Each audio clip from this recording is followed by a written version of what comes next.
Okay, this is your daily reminder to not give up. You go to Genesis chapter 40, verse 23, and it's about the story of Joseph. And in a nutshell, Joseph's story so far is that he's been kidnapped, sold, as in trafficking, falsely accused, imprisoned, and he interpreted the dreams while he was in prison for the butler and the baker, but he told the butler when it came to pass to remember him so that he could be freed because he didn't do anything wrong. He stood for righteousness. And it says in verse 23 of chapter 40, yet did not the chief butler remember Joseph, but forgot him for 2 years. But Joseph stayed faithful. I'm sure he lost a little bit of hope in between, but that perception, I can't imagine in my case the despair that I would feel in that situation at that point. But then God, in His magnificent ways and His marvelous works, um, had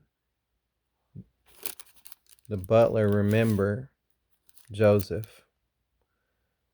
And 2 years later, somehow that butler recalled.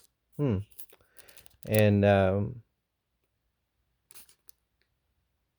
that same verse that went from him being forgotten and all those other things that happened to him, that God would exalt him even higher than he was before he went into prison.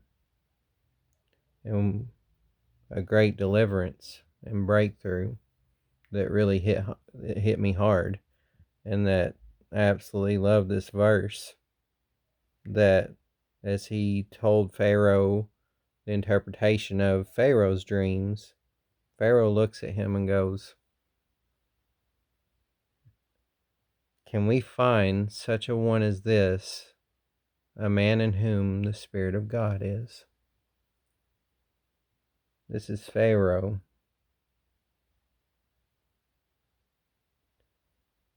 He was given eyes, given ears to hear, I should say,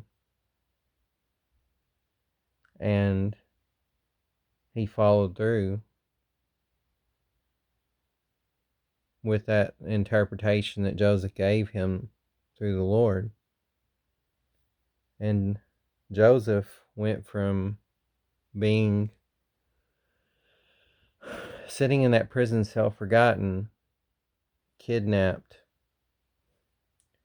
wrongfully accused, sold into trafficking. He went from sitting in that prison for 2 years, wondering when he would be vindicated, when he would be delivered. And in that moment, he went from being in prison, maybe losing a little hope, to standing there before Pharaoh. And Pharaoh exalts him into the next highest position over Egypt, outside of Pharaoh. So if you feel like you're trapped in that prison, this is just your reminder not to give up. Things are getting very dark in this world right now, and there's a lot of prayers being asked for. There's a lot of warfare. Don't give up. Don't give up.